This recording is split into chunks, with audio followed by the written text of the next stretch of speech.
The great lock-in of 2025 is upon us, and if you ain't started yet, what you waiting on, boo? You've probably seen the endless TikToks telling you that it's time for the great lock-in with the list of things that you can do to lock in for the rest of the year, whether it's waking up at 5 a.m., going to the gym, learning a new language. But the best way to lock in is to look in. And that's why we're going to start with the life audit. Because how you going to let a list that somebody else created dictate how you lock in on your life?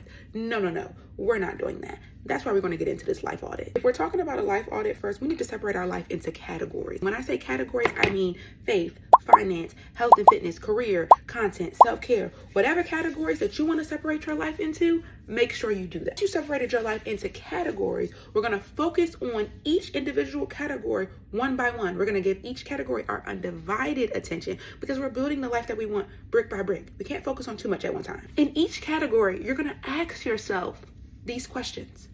How am I doing in this category? What's working? What's not working? What's bringing me joy? What's bringing me pain? And then we're going to rate it 1 out of 10.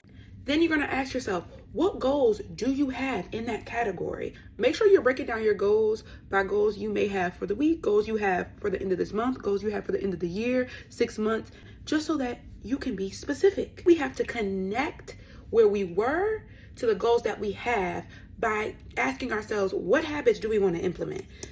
Are we trying to turn our gut into a butt? Are we trying to save $10,000? Are we trying to get closer to God? What are some habits that you can implement to get there? Once you have the habits, you're going to want to make sure that you do this for every single category that you have.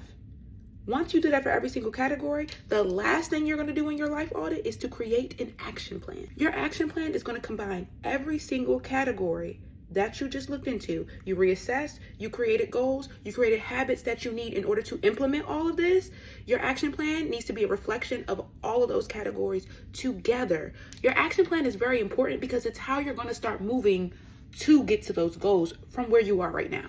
Are you doing a new budget? Do you have a meal plan? Are you going to work out a certain amount of times per week? You just need to make sure that you're tracking it so that you know what progress you're making and if you need to make any edits to your plan.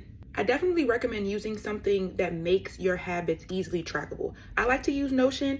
Comment down below if you want me to do a full video just on the life audit.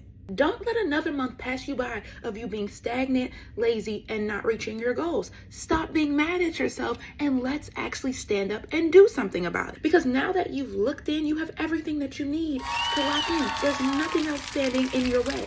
Make sure you like and share this video with somebody who also needs a sign to lock in because sis, we're getting ourselves together. We're not spending any more time stagnant.